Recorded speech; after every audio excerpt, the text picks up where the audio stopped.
열왕기상 19장 1절에서 8절입니다.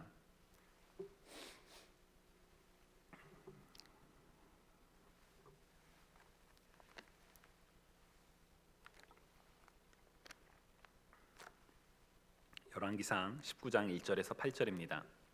아합이 엘리야가 행한 모든 일과 그가 어떻게 모든 선지자를 칼로 죽였는지를 이세벨에게 말하니 이세벨이 사신을 엘리야에게 보내어 이르되 내가 내일 이맘때에는 반드시 내 생명을 저 사람들 중 한 사람의 생명과 같게 하리라. 그렇게 하지 아니하면 신들이 내게 벌 위에 벌을 내림이 마땅하니라 한지라. 그가 이 형편을 보고 일어나 자기의 생명을 위해 도망하여 유다에 속한 부엘세바에 이르러 자기의 사환을 그곳에 머물게 하고 자기 자신은 광야로 들어가 하룻길쯤 가서 한 로뎀 나무 아래에 앉아서 자기가 죽기를 원하여 이르되 여호와여 넉넉하오니 지금 내 생명을 거두시옵소서. 나는 내 조상들보다 낫지 못하니이다 하고 로뎀 나무 아래에 누워 자더니 천사가 그를 어루만지며 그에게 이르되 일어나서 먹으라 하는지라. 본즉 머리맡에 숯불에 구운 떡과 한 병 물이 있더라. 이에 먹고 마시고 다시 누웠더니 여호와의 천사가 또 다시 와서 어루만지며 이르되 일어나 먹으라. 내가 갈 길을 다 가지 못할까 하노라 하는지라. 이에 일어나 먹고 마시고 그 음식물의 힘을 의지하여 40주 40야를 가서 하나님의 산 호렙에 이르니라. 아멘. 여러분 혹시 일상에서 실족하다, 실족이라는 표현을 사용하시는지요?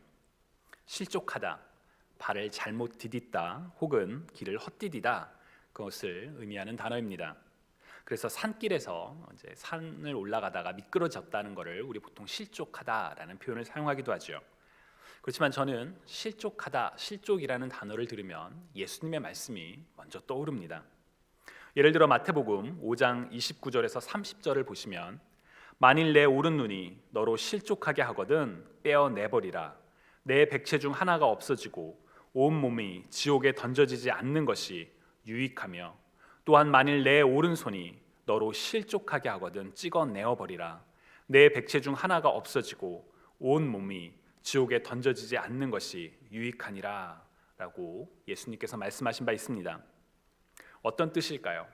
내용상 우리의 한 신체 기관이, 그것이 눈이 됐든 손이 됐든 발이 됐든 내가 죄를 저지르게 만들면 혹은 실패하고 혹은 넘어지게 하면 그것을 없애버리라. 차라리 그것이 없는 것이 더 낫다라는 그런 뜻이지요. 그런데 실족하다의 의미를 혼동하게 하는 또 다른 표현이 마태복음에 나옵니다. 마태복음 11장 6절을 보시면 누구든지 나로 말미암아 실족하지 아니하는 자는 복이 있도다 하시니라 라고 예수님께서 말씀하시는 내용이 있죠. 무슨 뜻일까요? 예수님으로 말미암아 실패한다는 뜻일까요? 예수님으로 말미암아 죄를 짓게 된다는 뜻일까요? 그럴 수는 없죠.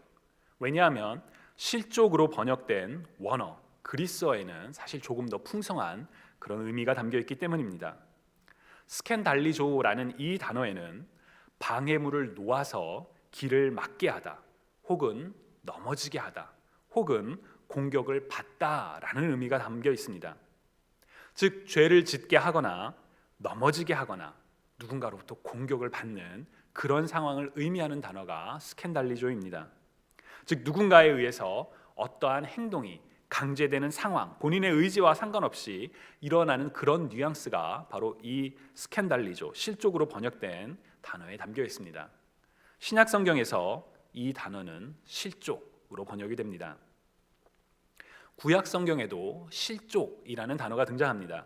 예를 들어 시편 17편 5절을 보면 나의 걸음이 주의 길을 굳게 지키고 실족하지 아니하였다라고 성경은 기록합니다. 여기서의 실족도 같은 의미일까요? 사실 구약 성경에서 실족하다라고 주로 번역된 단어는 모트라는 단어입니다.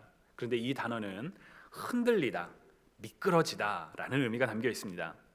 즉 다른 누군가로 인함이 아니라 바로 나 자신으로 인해 미끄러지고 넘어지고 실패하는 그런 상황을 표현하는 단어입니다.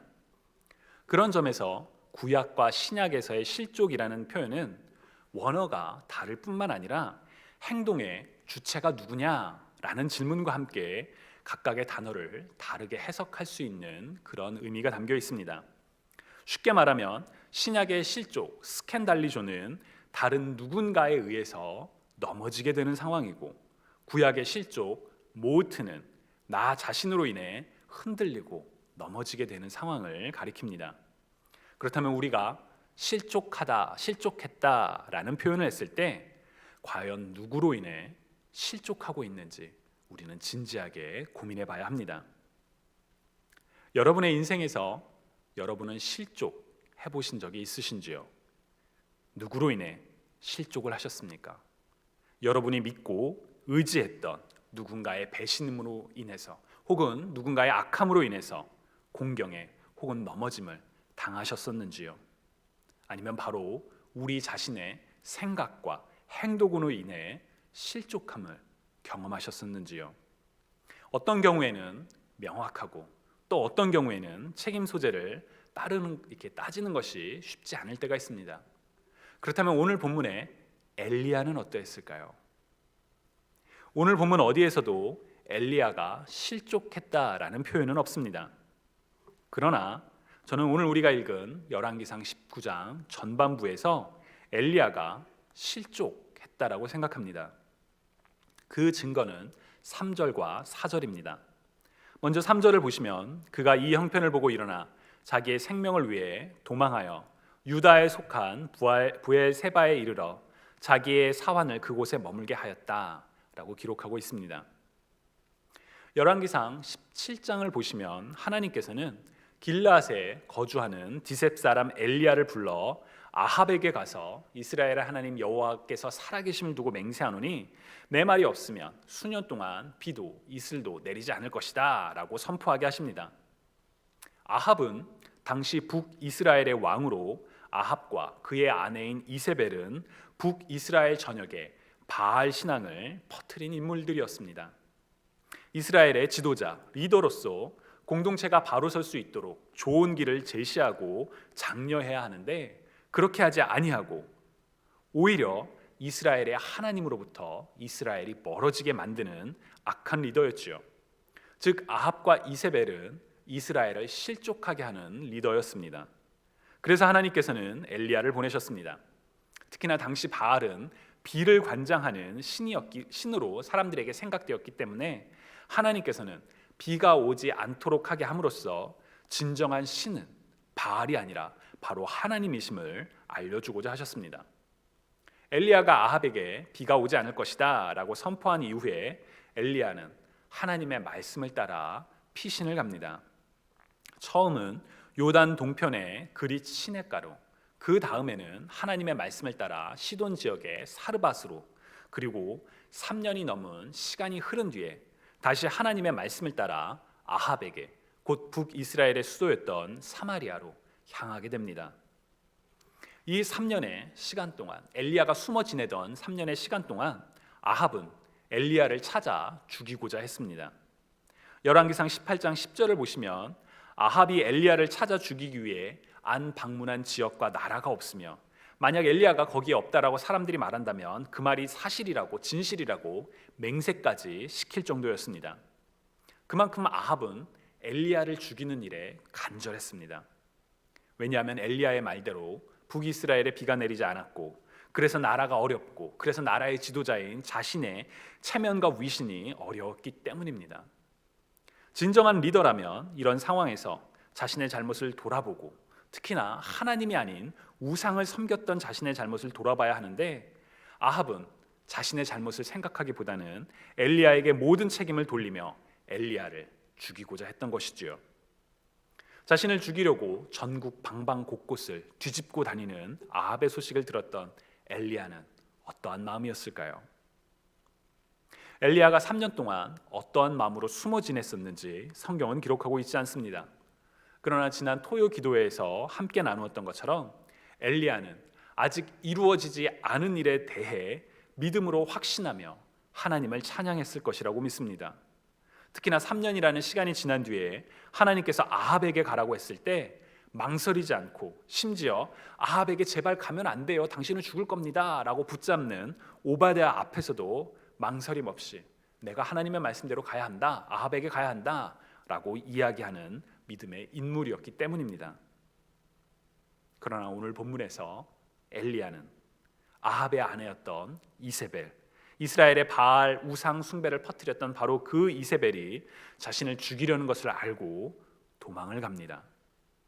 단순히 도망을 치는 것이 아니라 북이스라엘을 지나서 그 영토를 넘어서 남유다의 남쪽 가장자리 끝이었던 부엘세바로까지 도망을 칩니다. 얼마 전까지만 하더라도 자신을 죽이기 위해 3년 동안 쫓아다녔던 아합 왕에게 담대히 나섰던 인물이었지만, 그리고 열왕기상 18장에 기록된 것처럼 갈멜살 위에서 바알의 선지자 450명과 영적인 대결을 펼쳐서 바알이 아닌 하나님만이 오직 유일하신 참된 신임을 증명했고, 이전까지 바알과 하나님 사이에서 흔들렸던 이스라엘 사람들로 하여금 그 자리에 모여있던 바알의 모든 선지자들을 죽이게까지 하는 담대했던 인물이 이제 자신의 생명을 위해서 자신의 사역지를 떠나서 남유다의 땅끝까지 도망을 치게 된 것입니다.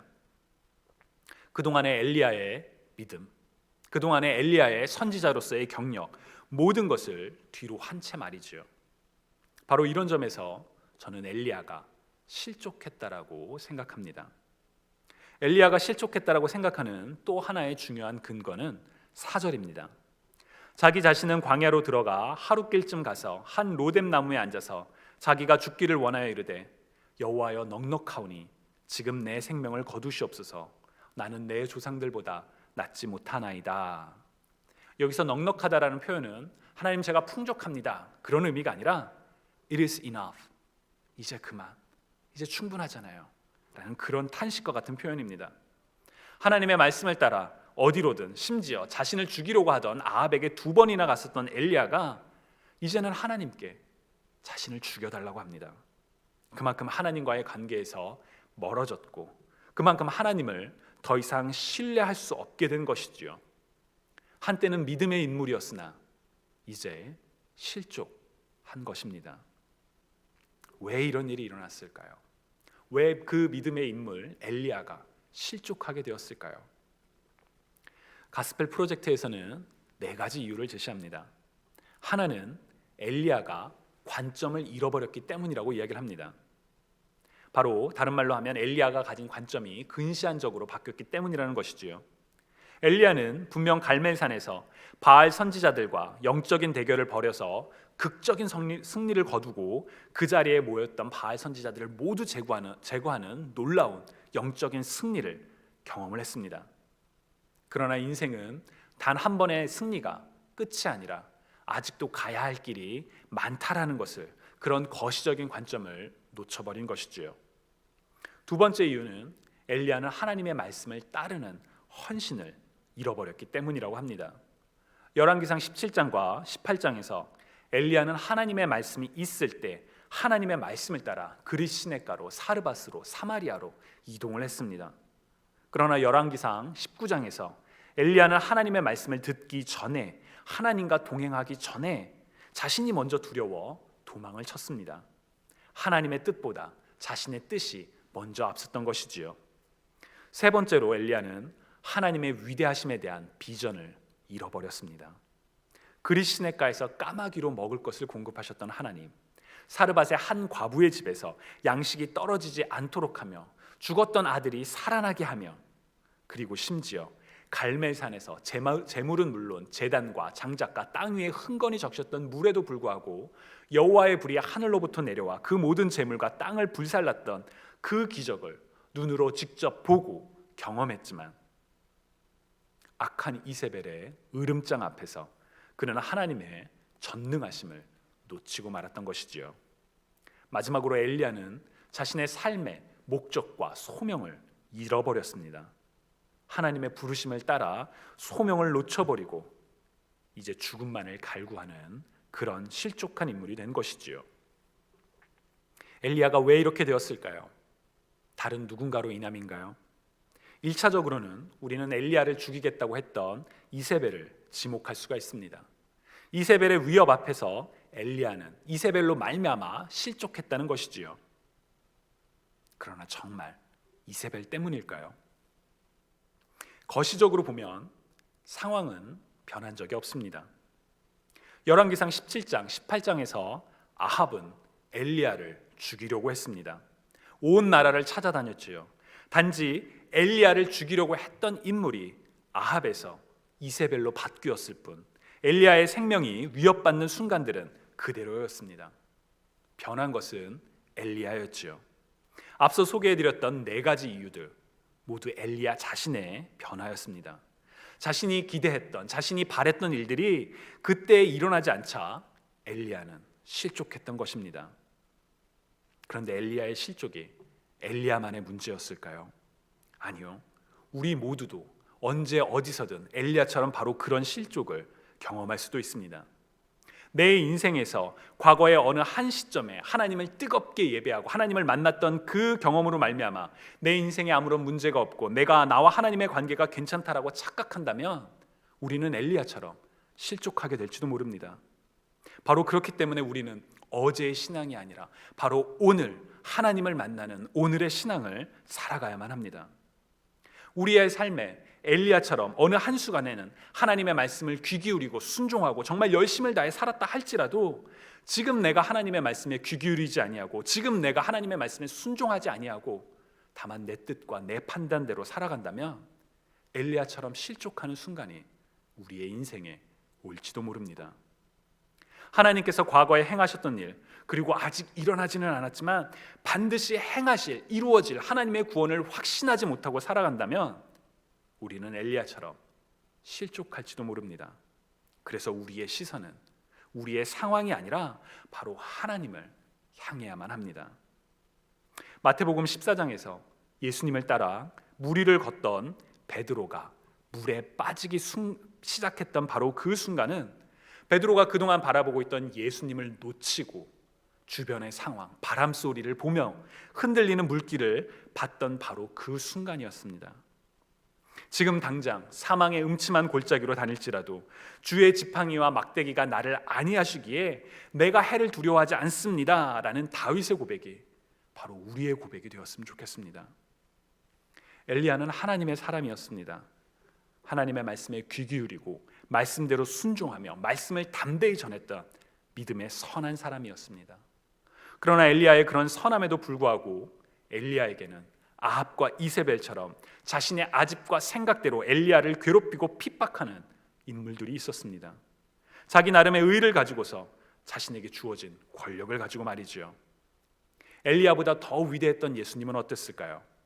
예수님께서 하나님의 아들이 겸손히 이 땅에 와서 복음을 증거했을 때, 병들고 억눌린 자를 자유롭게 치유하셨을 때 세상의 권력자들, 소위 말하는 율법학자들은 귀신의 힘으로 병을 치료한다며 예수님을 부정하고 억압했습니다. 심지어 아무런 죄가 없는 예수 그리스도를 십자가에 못 박도록 거짓 고발을 하고 그들의 죄를 대속하기 위하여 십자가에 달리신 예수님을 조롱하기까지 했습니다. 예수님이 부활하셨음에도 부활을 믿지 못하고 예수님의 이름을 전하지 말라고 예수님의 제자들을 억압했던 사람들은 모두 당대의 권력자들, 지식인들이었습니다. 주님이 사랑하시는 여러분, 우리의 주변을 둘러보면 늘 호의적이고 늘 안정적인 상황만이 있는 것은 아닙니다. 앞일을 알 수가 없어서 불안한 순간이 있으며 아무런 이유 없이 혹은 자신의 이익을 위해 직간접적으로 우리를 어렵게 하는 사람들도 있지요. 하나님의 사람들에게 세상 가운데 선하게 살고자 하면 할수록 어쩌면 그런 일들은 더 많이 일어나는지도 모르겠습니다. 그러나 그런 상황 한가운데 있다 할지라도 우리의 시선이 상황에 갇히지 않기를 간절히 소망합니다. 나의 생명이 위협받는 바로 그 순간에도 하나님의 위대하심을 굳건히 신뢰하며 내 인생의 주관자요 보호자이신 하나님을 믿고 따랐던 엘리야처럼 하나님을 바라보시기 바랍니다. 오늘 본문에서 엘리야의 실족은 우리가 지금은 하나님을 바라보고 있다 하더라도 언제 어디서나 넘어질 수 있음을 우리에게 상기시켜 줍니다. 적어도 나 자신의 연약함, 나 자신의 넘어짐으로 말미암아 실족하지 않는 저와 여러분이 되시기를 주님의 이름으로 간절히 소망합니다. 그런데 오늘 본문에서 제가 지금까지 소개하지 않은 매우 중요한 내용이 하나 있습니다. 그것은 엘리야의 실족에도 불구하고 하나님께서 엘리야를 질책하지 않으신다는 점입니다. 아예 질책하지 않으시는 것은 아닙니다. 열왕기상 19장 9절과 13절에서 하나님께서는 두 번이나 엘리야야 내가 어찌하여 여기 있느냐 라고 물어보십니다.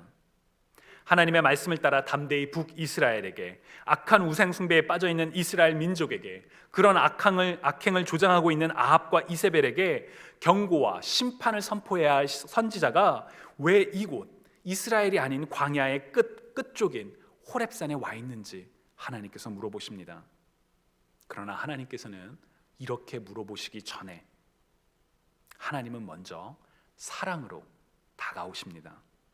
5절을 보시면 천사를 보내사 몸과 마음이 지쳐서 이제는 죽기만 바라는 엘리야를 어루만지며 그에게 일어나서 먹으라 라고 말씀하십니다. 먹을 것이 존재할 수 없는 바로 그 상황에서 하나님은 엘리야의 필요를 채우시지요. 그리고 아직 가야 할 길이 있다며 다시 한 번 더 어루만지시며 음식을 주십니다. 주님이 사랑하시는 여러분, 엘리야가 실족했던 이유를 알고 우리는 엘리야처럼 실족하지 않기 위해 다짐하는 것은 중요합니다. 그러나 더 중요한 것은 엘리야를 사랑하시는 하나님의 사랑입니다. 비전을 잃어버린 하나님의 사람이 다시금 일어설 수 있도록 어루만지시며 삶의 필요를 채우시는 하나님의 사랑을 우리가 먼저 기억하면 좋겠습니다. 이어지는 열왕기상 19장 후반부를 보시면 하나님께서 어떻게 엘리야를 다시 부르시고 그가 지치지 않도록 동역자를 세워주시는 내용을 우리가 확인할 수가 있습니다. 우리의 모든 상황을 아시는 하나님, 우리의 필요를 채워주시는 하나님, 우리가 하나님의 뜻을 따라 하나님의 사역에 동행할 수 있도록 필요한 동역자를 붙여주시는 하나님의 사랑을 기대하며 오늘 하루도 하나님의 뜻을 따라 믿음의 선한 싸움 가운데 승리하시는 저와 여러분이 되시기를 주님의 이름으로 간절히 축원합니다.